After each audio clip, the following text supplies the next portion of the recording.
The wait is finally over. We can finally pick our FPL teams once again for the new season, and that's exactly what I've done today. Yes, now FPL is back. I am so happy about that. Make sure you drop a like on the video, guys, if you are excited about the return of the game we know and love, and also sometimes hate. For those of you guys who are new around here, my name is Dan. I'm a bit of a risky kind of FPL manager, and my best ever finish is 243rd in the world. And today I'm going to show you my team, and hopefully you kind of like the look of it, guys. If you do want to compete against me this season, the new league code for 2025-26 is going to be kxxssl. The link is also in the description for that if you want to get involved. But I'm sure you guys want to see what I've come up with for my first team. I want to get your opinion on it as well. Let's get going, starting off in goal. And we have got the new Brentford man, Kelleher. Now, he is known as one of the best backup goalkeepers in the league when he was playing for Liverpool last season. 4 clean sheets in 10 league appearances. Pretty decent return rate there. And Flecken, who was Brentford's previous goalkeeper, was actually the 4th top scoring goalkeeper last season at just 4.5 million. So if we're looking for the new Flecken, the new cheap goalkeeper, why not go back in on the same team? Now that Flecken has moved to Bayern Leverkusen, we've got Kelleher here coming in as the new Brentford goalkeeper. And also, Kelleher rotates really well with my bench goalkeeper. But you'll have to stay tuned for my bench goalkeeper, as well as another player on my bench who is actually a super differential. Under 1% owned so far in the game, and people are missing out on this hidden gem. I'm looking forward to sharing that one with you guys as well. So stay tuned for the goalkeeper rotation and the hidden gem on the bench. But first of all, we've got to go into that defenses, they've changed this year because we're going to be getting not just goals, not just assists, not just clean sheets, but we're looking at those defensive action points coming to FPL, guys. Hopefully you know about how this works already, but basically for defenders, 10 defensive contributions, defensive actions will equal 2 additional points for your player, and it's 12 for midfielders and forwards as well. You've got to get 12 of those actions. So let's have a look at Van Dijk here. So if you want a Liverpool defender, he seems the sensible pick right now. Frimpong and Kirkes may not be guaranteed starts for the first few weeks of the season. It could take time to integrate. Even Konate is a little bit worrying at the moment, but Van Dijk is the 4th top scoring defender of last season. He produces 7.92 defensive actions per 90. That's the best of any defender playing for a top 6 team. So could be getting some more points there. And he's usually good for a couple of goals per season as well. But talking of goal contributions, everyone knows about Tarkowski for those defensive actions. 10.79 per 90 last season. The second best among defenders and above the 10-point threshold for contribution points on average. So we're going to see lots of those extra points for Tarkowski. That's why he's coming in at 5.5 million. Now, at 5.5 million, Tarkowski is not a no-brainer pick. There is some consideration that has to be taken here. And when you look at Van Dijk at 6 million, Tarkowski at 5.5, it doesn't look great, right? It doesn't look great value for money. But actually, guys, I think this is better than you think. I think we do need to remember that FPL has changed, the game has changed, and therefore we do need to kind of readjust how we think of player pricing. And actually, 5.5 million for a defender who will get plenty of clean sheets. The fixtures look really good, and there will be those additional points now, plus bonus points for someone like Tarkowski. It's going to be quite nice, actually. I think we could see a few 10-pointers in this opening run of fixtures. Obviously, we've got Leeds United as that first fixture, which is really nice indeed. I think Tarkowski could be really good. Bring back Brexit Ball, James Tarkowski. Here we go. Let's see what it can do. My third defender here is going to be Aaron Wan-Bissaka. Now, he looked really good under Graham Potter at the end of last season. In fact, he got 5 assists in 17 appearances under Potter, where he primarily played as more of an advanced kind of wing-back rather than a traditional right-back, which was really good to see. Back 5 kind of system for West Ham there. 7.92 defensive actions per game is also similar to Van Dijk, you know, same kind of numbers as Van Dijk. It's not too bad. He's not going to get those defensive actions points every game, but it is going to happen occasionally for him, which is going to be very, very useful indeed. And I also have a good rotation for him as well. You know, I'm sure you're looking at some of these fixtures for Wan-Bissaka, playing Chelsea in game week 2, Spurs in game week 4. Don't worry about that. I've got another defender that can come in and cover and rotate, which is going to be nice. But we need to move into midfield. Let's get this man out the way first of all. Do we even need to talk about him? Listen, I like trying to play the game as differently as possible where I can. But there's playing differently, and then there's mental illness. And if you're going without Mo Salah at the start of this season, I don't know what to tell you. At any price, he is in my team. I'm not playing games. Mo Salah at 14.5. Here we go. Let's not overthink this one, okay, guys? We're going to go Saka for our next pick in midfield, and this is maybe my Arsenal bias shining through on this one, but for me, Saka is one of the best players in the league. He had 5 goals and 11 assists in 15 games before his injury last season. He's a penalty taker. He is fixture proof. We see him regularly contribute even in the more difficult fixtures, and Arsenal do face Newcastle and Liverpool in these opening games, so that is going to be a little tough for him there, but he's my star boy, and whilst I'm not 100% sure he will make my final game week 1 team, he's going to make the first draft at the very least. But we do need some Chelsea cover. That's why Enzo Fernandez is going to come into my midfield. And despite Palmer looking great in the Club World Cup final, he hasn't scored an open play goal since the 1990s, or that's at least how it feels with Cole Palmer. Enzo, on the other hand, has looked pretty good. Nailed for minutes, nailed on a lot of those set pieces as well. 6 goals and 8 assists last season in the Premier League, and a strong Club World Cup performance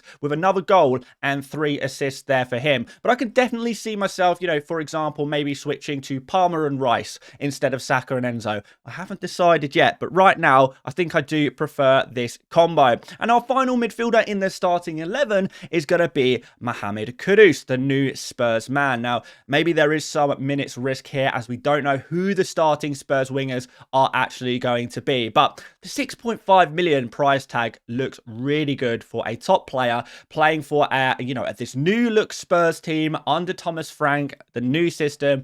Got these really good fixtures. When we look through this, Burnley in the opening fixture, Man City, which if you are a Spurs player is actually a pretty good fixture.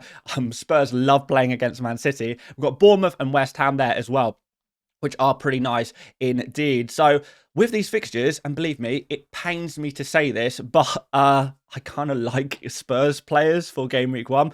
Kudus there is definitely up there as like a bargain player, but I also do like Solanke at 7.5 million, a doggy at 4.5. I could see myself going for 2 Spurs players here for game week 1.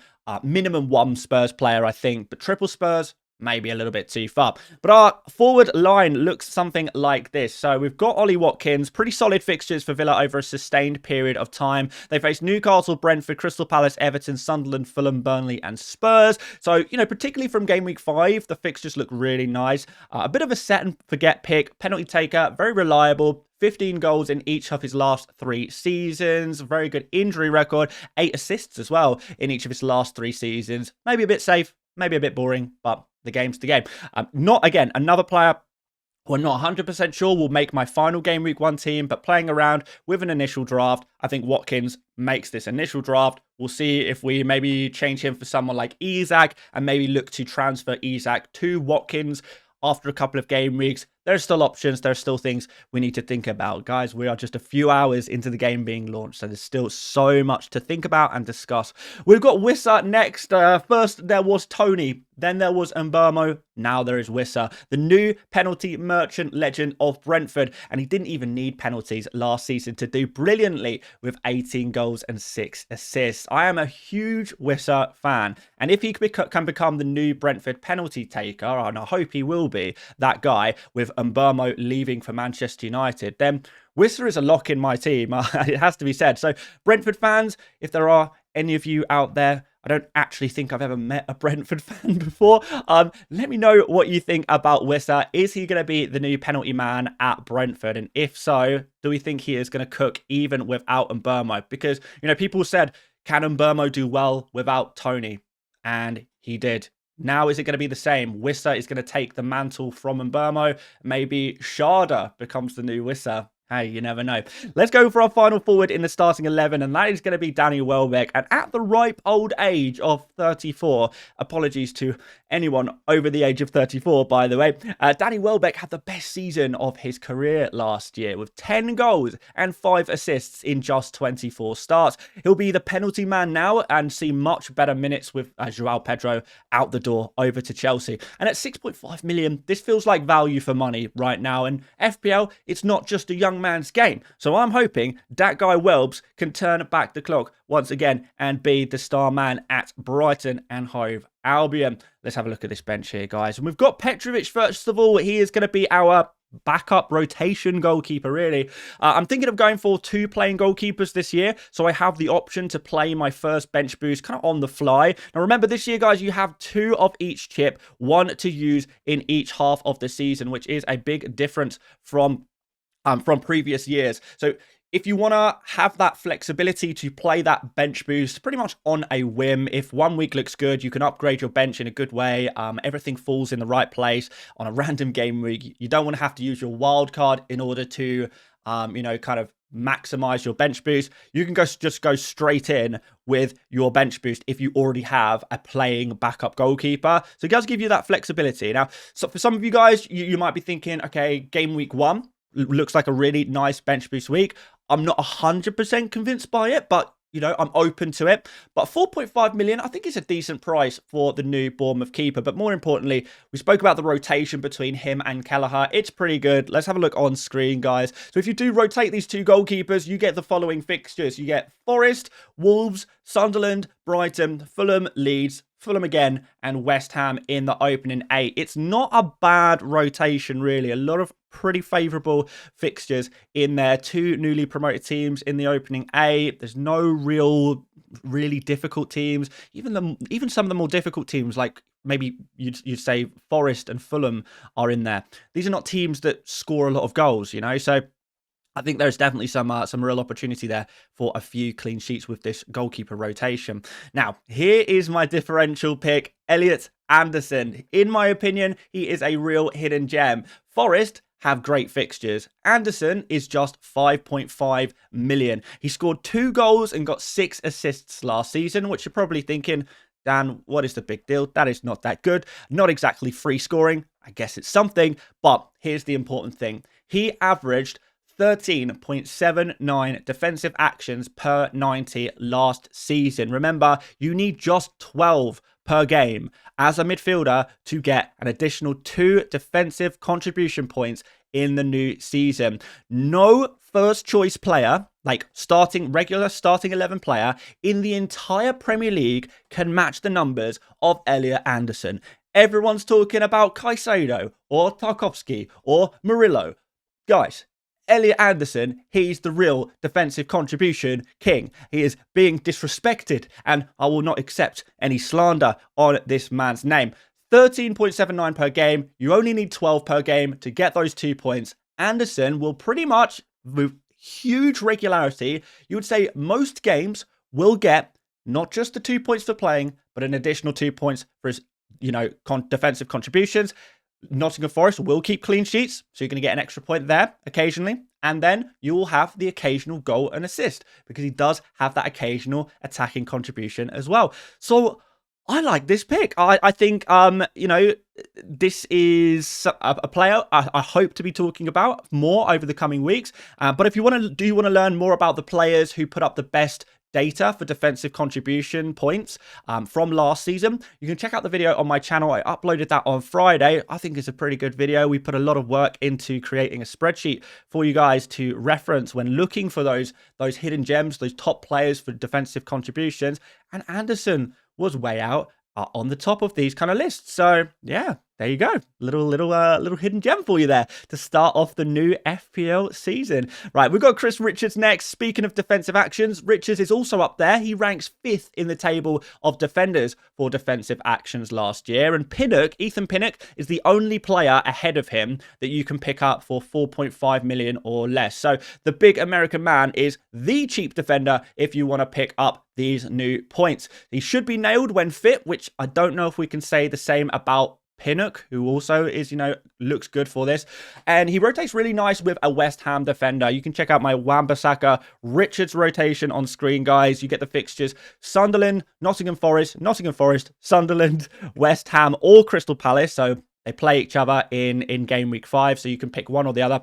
Then you get Everton, and then finally Bournemouth or Brentford. You can take your pick there, which one you prefer. But definitely, it looks really, really interesting, this little rotation between the two. Particularly, I really like those first opening 5 for these two. To get Sunderland twice and Nottingham Forest, who have already lost Elanga. You think they'll probably lose Gibbs-White as well. They may struggle for goals at the very beginning of the season. So, yeah, it's a nice little run there for sure. And our final defender here on the bench is going to be Goodmanson. So he's just a cheap 4 million defender. He's the Leeds United's new left back. He just signed from Lille. He's a Sweden international, and of the newly promoted teams, I do fancy Leeds more than Burnley and Sunderland to put up a fight this year. So if we're dumpster diving for those base level priced defenders, I feel a bit more comfortable here than maybe with the other teams. That said, this team has 0.5 in the bank, so maybe I could pick up another 4.5 million defender instead. But how often would I use them? I feel like I'd be picking them purely to maybe bench boost before that wild card, which would be nice for flexibility, but it's not like goalkeepers. You can't get a 4 million goalkeeper who plays. You can get a 4 million defender who plays. So, it's better than nothing, whereas a 4 million goalkeeper is essentially nothing. So this is what the team is looking like right now, guys. Just some, we need to talk about some other things before we putting it on a captain's armband on you-know-who. But yeah, there's going to be a few people saying, you've got no Arsenal defenders. Arsenal best defence in the league. Why is there no Arsenal defenders? So my initial thoughts on this one is that Arsenal don't have the greatest fixtures, so could concede the odd goal. But I do think Arsenal are, fairly fixture-proof when it comes to their defence. My concern more is that they're quite expensive and they're not really going to get many defensive actions. Because Arsenal spend a lot of the time with the ball, they don't actually have to do as much defending as many of the other teams in the Premier League, even among other big teams. Liverpool, Newcastle do far more defending each game than Arsenal do. So therefore, it's like there's not really going to be any extra points for your Arsenal defenders this year. So can we find some better value elsewhere with the rule changes? And we do need to adapt to the new season, the new game. Now, obviously, we have no Chelsea striker. Some of you guys probably are screaming out for Joao Pedro. Think Joao Pedro should be in everyone's team. I'm a little concerned about minutes with Joao Pedro. Obviously, Liam Delap has just signed there as well. Jackson is still at the club. So I'm not sure if there's going to be early subs, rotation, what the situation is going to be for the start of the new season for Chelsea with their striker situation. So I'm a little hesitant on that one. We've got no Nottingham Forest players at all. I don't think it's any surprise that I'm going to say that Forest had a bit of a freak season last year, and we certainly saw by the second half of the season things really regressing to mean Forest really dropping off and kind of maybe getting results more in line with what we would expect. And this sounds really harsh, and obviously congratulations Forest for a brilliant season, but lost, Elanga, maybe losing Gibbs-White. The performance level did drop off. There was a big overperformance regardless, and that's kind of come back into reality a little bit there. So I'm not expecting huge things for Nottingham Forest generally compared to last season, but also their defenders are just so expensive.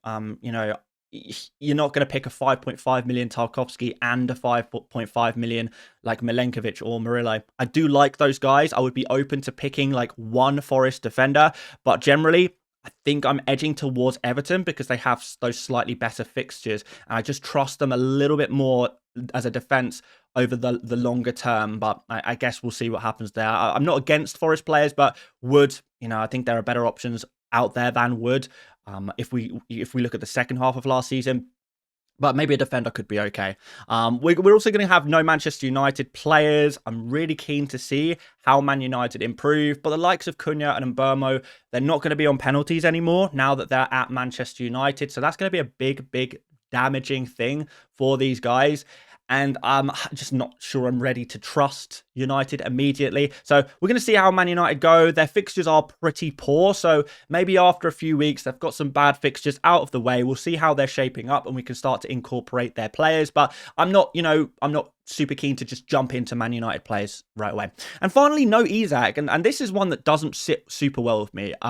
This is something I probably will look to change over the next couple of weeks and try out some different combinations. But I think it would be reasonably easy for me to move Watkins to Isak and maybe downgrade one of my midfielders to a 5.5. I just need to identify another 5.5 million midfielder that I like the look of. And that will give me enough money to upgrade Watkins up to Isak.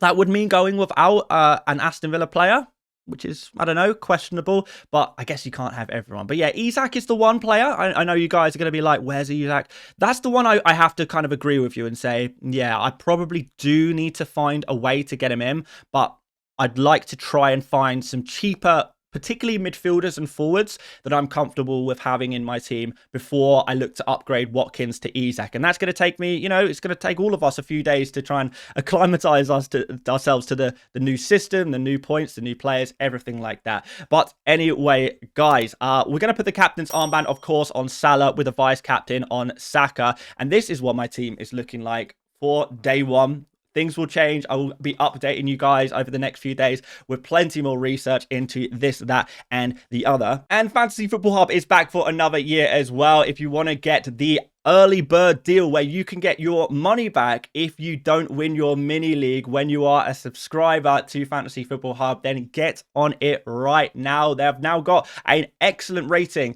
on Trustpilot as well. So get involved with Fantasy Football Hub, access all of their amazing tools that are designed specifically to help you guys win at FPL. There's a link at the top of the description for you to go check that out, get the early bird deal and your money back if you don't win your mini league. You get that deal now as well, but you gotta act fast. You gotta go for this deal early if you wanna get all of the full benefits. So check it out, guys. Link in the description. Super excited to be working with Fantasy Football Hub again for the new season, and hopefully you can help support the channel by supporting Fantasy Football Hub as well. That would be massively appreciated, guys. Check it out in the link in the description. But guys, that's it for me today. Hopefully you like the look of my team. Drop a like if you're excited for FPL, and let me know who was the first player on your team sheet for the new FPL season. Who's the first player you put in your team? I know most people are going to say Salah, but has anyone got anyone slightly different, the first player on their team sheet? Let me know, guys. But aside from that, thank you so much for watching once again. Plenty more videos to come. Make sure you subscribe, like, and I will see you later, mates.